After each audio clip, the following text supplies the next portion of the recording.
Check it out. 2001, the SMBF Georgia Supernatural Bodybuilding Federation champion, national champion for dudes 5'7" and under. This is a trophy that I won that I am incredibly proud of. And today I want to talk a little bit about my bodybuilding. I also want to talk about your business questions because today is big number 370. Welcome back. This one got started all weird. Welcome back to the Tiege Hanley Starting a Business, Building a Brand vlog. This one, big number 370. So I'm feeling good. I hope you guys are doing well.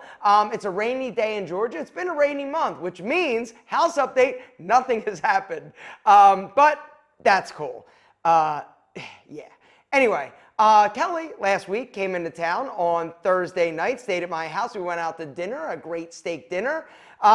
And we talked a little bit about next year, about sort of what's going on in terms of like people and bonuses and salaries and all sorts of good, fun, some not fun, sexy stuff.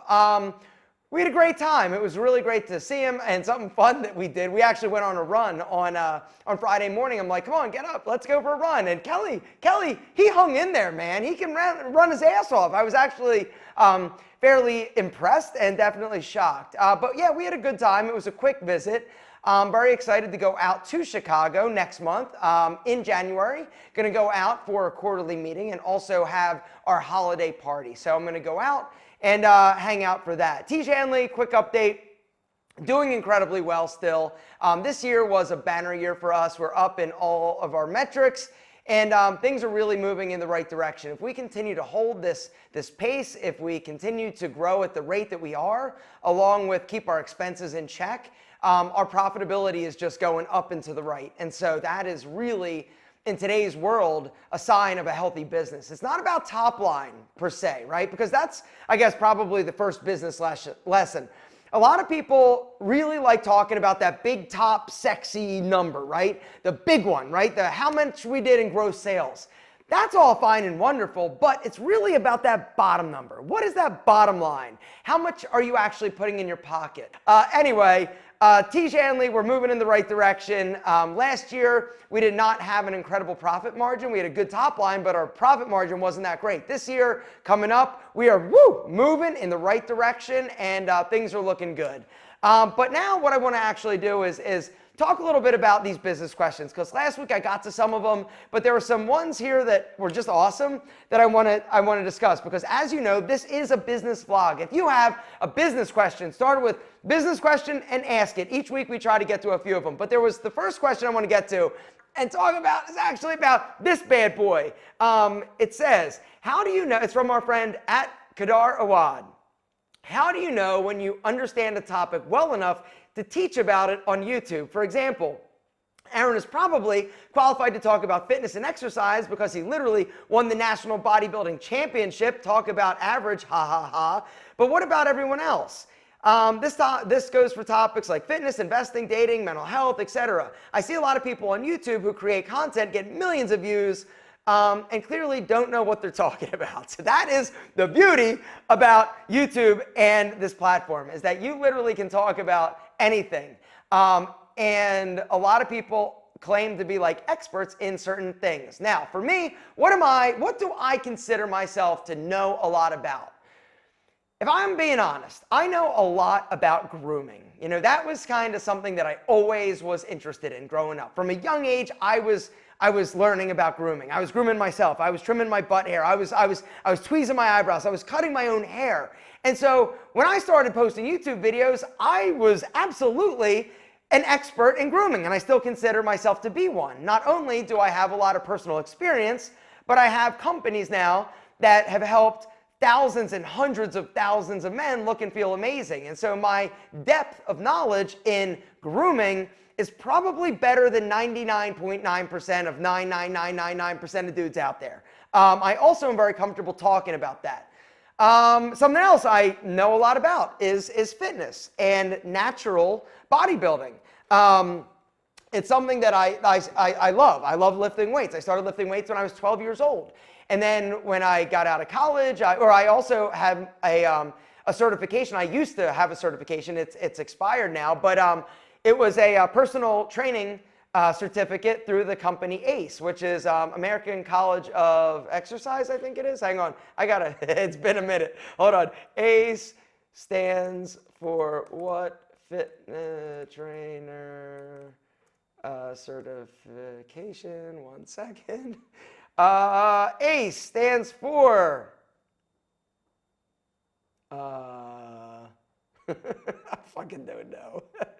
I don't know what it stands for. What does ACE stand for? The American College of Exercise. Probably something like that. Anyway, when I was in college, putting myself through college, I started studying. I knew I wanted to own a gym. I knew I wanted to own a fitness center. And so as I was getting my degree in business management along with marketing and a minor in community health promotion, I also was studying. This was back in the day before things were like online. And so I had to study this big fat ass book on personal training. It went over everything from kinesiology to anatomy to physiology. Like, you had to learn a lot. And then you would travel somewhere to actually sit and take an exam just like you would the SATs.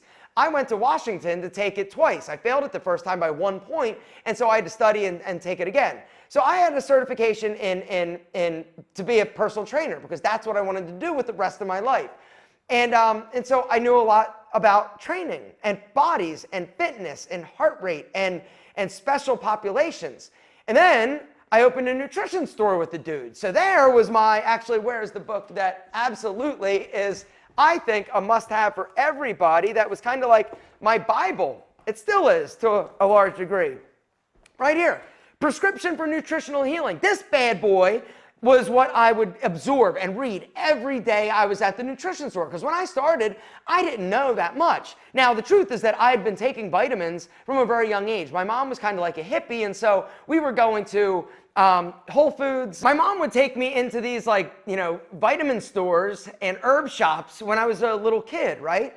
One interesting side note about me, my mom didn't let me have chocolate until I was literally 8. She would make all of my candy out of something called carob, which I don't like carob. All my peanut butter was like natural peanut butter. And the first time I tasted like Skippy, oh my God, I must have almost lost my mind. Anyway, so my mom was always hammering me with health and nutrition and stuff like that. And so, getting into the nutrition store was something that I was really excited about. It was also my first kind of stab at entrepreneurship with this guy, John. And so every day, right, we had all these vitamins, all these, neither he nor I knew a ton about all the different nutrients, the micronutrients, substrate solutions and everything. We knew a lot about, bodybuilding and fitness and protein, and back then it was EAS supplements and stuff like that. So we knew a lot about that stuff, but the vitamins and herbs and things of that nature, we didn't know a ton about. And so every day I would literally sit there and read. And so when somebody would come in and be like, hey, I've got high cholesterol, I would go to my prescription for nutritional healing and I would look it up. And what this book actually does is shows you why a lot of times somebody has a certain ailment, and it's like everything in this thing. And then it shows you some natural ways to help kind of fix it or get your body to be straight, right? And so I learned a lot about nutrition and supplementation. And so that's something else that I feel like I know a lot about. Now, that being said, when I first started posting YouTube videos and talking about, fitness, I was one of the earlier people doing that. There weren't a ton of people. It was like Scooby. Do you guys remember Scooby? I started back in 2008 posting YouTube videos. And so at the time, I knew a lot about fitness and nutrition and things like that. But my learning was before the internet. And so what I came to realize, I would say probably about 3 or 4 years ago, there was a ton of fitness guys and bodybuilders and people talking about, nutrition and supplementation that were coming up. A ton of people were kind of exploding onto the YouTube fitness scene. And so what I ended up realizing is that a lot of the things that I thought or I knew was actually dated, because there's been a lot more advancements and research that's come out now and access to information with the internet. And I realized that I probably don't know as much as I thought I did. And so it's probably better, as opposed to saying something that I thought was right, either research it deeper, watch somebody and learn from them who knows and has a better understanding or grasp on a specific topic, or I just should shut my mouth and let the experts be the experts. And so fitness, I still believe that I know a lot about. I do know a lot about, more than 99.999% of people. Being a trainer, I train thousands of people and help, all sorts of people, everything from young kids to athletes to people that were dealing with some serious health issues. And so, I know a lot about that. Some other things I know about is style, but not trends. I am not the most up to date when it comes to the latest trends of Balenciaga and things of that nature, because when I started image consulting, it was simply, you know what? I know a little bit more than like most dudes, and I didn't want to be the GQ and the Esquire. And when I started my image consulting and posting videos online, it was just simply that I knew a little bit more and I wanted to appeal to my peers, dudes that were like me, that didn't care what was happening on the runways of Paris and Milan. They just wanted to know what to wear on a date to look awesome and feel incredible, right? And so when I decided to start my image consulting business, once again, it was about me learning. I was going into stores. I was going in and talking to tailors to learn. Actually, there's another book I want to just see. This is actually, hold on, where the hell is it? Shit. Oh, damn, it's not here. It's at home. It's called Dressing the Man. You guys might have heard of the book Dressing the Man. Anyway, I started reading that. I started like absorbing as much as I can and learning about, peak lapels and what canvassing is and the way rises and fits and all that good stuff. Well, this was back in 2008, right? 7 and 8, 6, 7 and 8.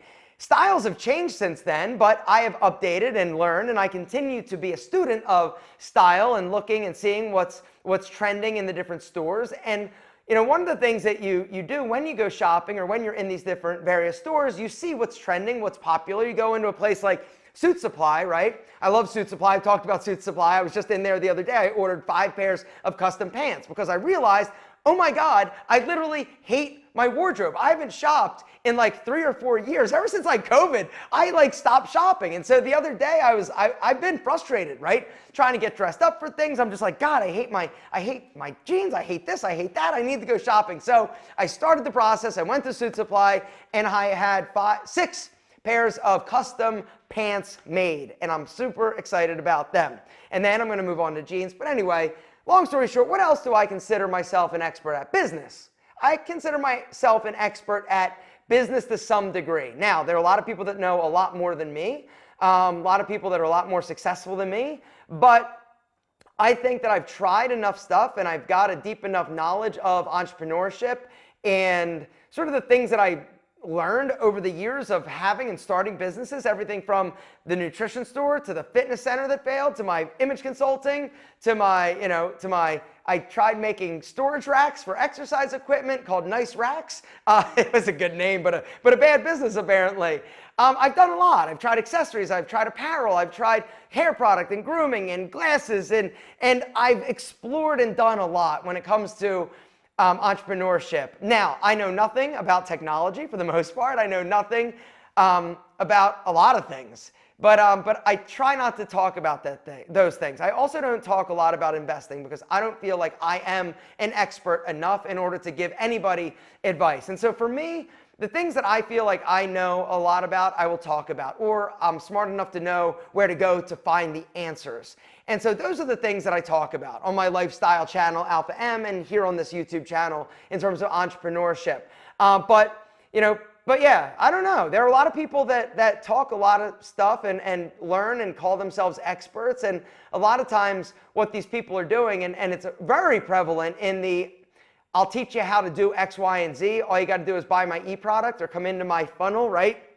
Very prevalent there with a lot of these people. And what they do is they'll read or watch or take or buy somebody else's course. They'll regurgitate it, repackage it, and then they'll present it. And basically, they're an expert because they read or learned about it, and then they're trying to sell you on the fact that they are an expert and all that good stuff. That's a pet peeve of mine. But anyway, I don't know. Did that answer your question? I hope it answered your question. I hope you enjoyed that little walk down memory lane of what I'm good at and what I'm not good at. Something I am average at is answering business questions. And so what I'd like to do now is actually get to some of the other ones that were left. If you, like I said, have a business question down below, start it with business question and ask it. I am not doing any more bodybuilding. Oh, I never told you about bodybuilding. Yeah. I was a natural bodybuilder for a bunch of years. I competed in a bunch of contests, all natural, all drug tested, and it's something that I loved. And I did one, and I won the Natural Nationals in an organization called the SMBF, Supernatural Bodybuilding Federation. And then I found business. It was, and I am so glad. Like, let me just say this real quick. I'm sorry, I'm talking a lot today. I am so glad that the internet and social media was not around when I was doing fitness and when I was working out and being a bodybuilder in the nutrition business, because literally that's what I would be doing now. You know, I didn't have cell phones back when I was doing this. It was like if you wanted a picture of yourself, you would have somebody in the audience take a picture and then go and get the pictures actually developed. Digital cameras were like mind-blowing to us back in the day. Remember, I'm an old dude. But anyway, did a bunch of contests, loved it. I was never the best. Like, okay, so let me, I won, but I was really lean and really conditioned and well balanced, right? I was never the biggest dude, and the organization that I competed in was always like a height class. And so I was competing against dudes that were 50 pounds heavier than me, but because I had very good symmetry, I was incredibly lean, and I was able to pose and show my body really well. Actually better than it was, because I just understood angles and posing and lighting and presentation. I did really well. But I was probably in a total of, I don't know, probably 6 or 7, no, probably more than that.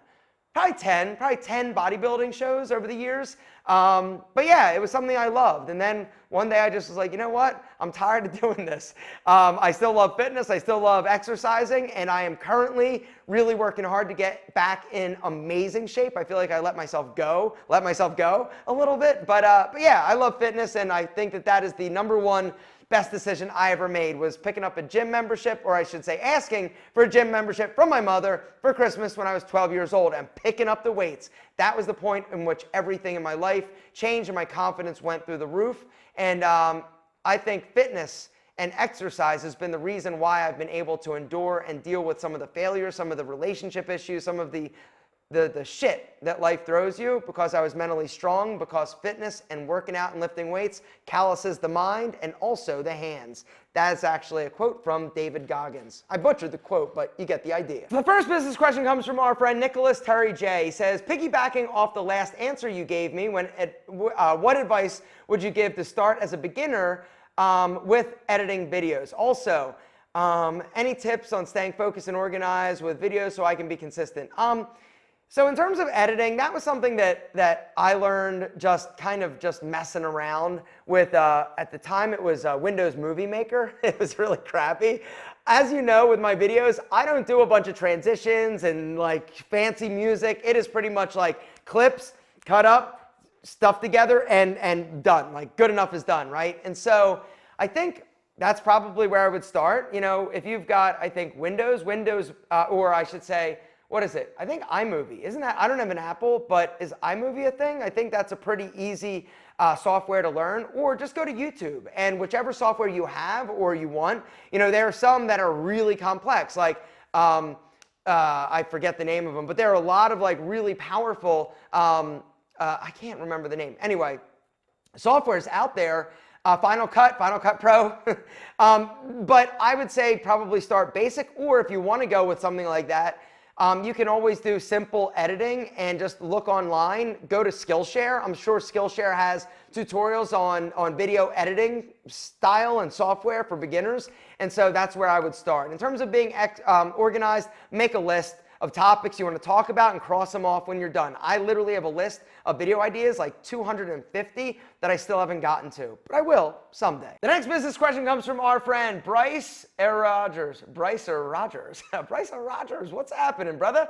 Do you ever think back on companies you used to promote and evaluate how they're doing? I recently started following Jack Threads again. The original founder just regained control of the company and they're back in business. I think their model is slightly different this time. Less, try this on, send it back, and if what you don't like, and more, we found you good deals. Do you ever consider repartnering with old companies? I remember Grooming Lounge, Jack Threads, and a few others that maybe went a separate direction. At what point do they become viable again from an influencer perspective, or is it like one strike and they're out? So this is a great question. No, Jack Threads I love. They chose to stop working with me. Grooming Lounge, You know that I hired their marketing director, so here's a little bit of probably not good. And plus, I sell a lot of things now that the Grooming Lounge sells. I love the Grooming Lounge. They were one of the first like big sponsors that I ever had, and I think they're doing okay. I think that it's a hard business for what they used to do. You know, they were kind of like the first people to sell like grooming products, right? All of these grooming products in one place, and then Amazon happened. And Amazon has made it hard for businesses like that basically to survive and thrive. My recommendation in Grooming Lounge is stick to your Grooming Lounge brand and products and really pitch them. They also have, I believe, 1 or 2 physical locations where they do shaving and haircuts right in the DC, Washington, D.C. area. And so I think they still do well, but I think with COVID, that probably hurt them. In terms of these other companies, I don't really follow many of them. I do know that some of the ones that I promoted in the past have gone out of business for whatever reason. I know the reason. The reason most of the time is that their customer acquisition cost was way too high and the profitability just wasn't there. A lot of these companies raised a bunch of money. There are companies like Combat Gent, right? That one, I went out, I visited them. You know, they kind of faltered, and then people weren't getting their suits, you know, Jack Threads, Gentleman's Box. There's so many of these like box services and different companies that the Thai Bar, like tons. Over the years, I've promoted thousands of different companies. Some are still around, some are kicking ass, like Grooming or Dollar Shave Club, right? That's still around, but they basically, they got bought and they sold, and so I don't have a relationship with them really anymore. You know, Harry's, like, I've promoted a lot of amazing companies. Some are doing well, some aren't. In terms of viable, again, if they're viable, if they want to partner with me, I would be happy to talk to them, because all of the companies that I've ever promoted, I've loved. I thought they were great. Now, I know that there are a lot of people that would disagree with me, but it's my opinion that the companies that I promote, there's an audience and there's a market. Just because I can afford something a little bit higher end than a Rolex doesn't mean that everybody can. It doesn't mean that I don't love watches like Movement, Vincero, and those type of watches. You know, it's one of those things where I love Timex. I love watches, and so I know that a lot of dudes are like me. They just want a watch that looks badass and makes them feel good every time they, boom, look at the wrist. The next business question is from our friend Marcelo Vaz. He says, I happen to find a sealed box of Ollie whitening strips. Can you share what happened to it? Yeah, Ollie is owned by Brio. Brio actually bought Ollie, the company, from my partners Terry and Brian and Marcus. At that point, I was not a part of Ollie anymore. And Brio. Brio's got it. Ollie's rocking. And Ollie are amazing in terms of the whitening strips. If you want a business, you want me to tell you? If you ever want to know that, let me know down below. Say, yo, Alpha, tell me a little more about what happened with Ollie. That's another one of my business lessons that your boy learned the hard way. I typically learn everything the hard way, but that is where apparently I'm going to wrap things up. Gentlemen, if you have a business question down below, start it with business question and ask it. Each week we try to get to some of them. This week I talked a lot. Hopefully you enjoyed my little walk down memory and nutrition and bodybuilding lane, and it was fun. Anyway, love you guys. Think you're amazing. Thank you for everything, and I'll see you next week.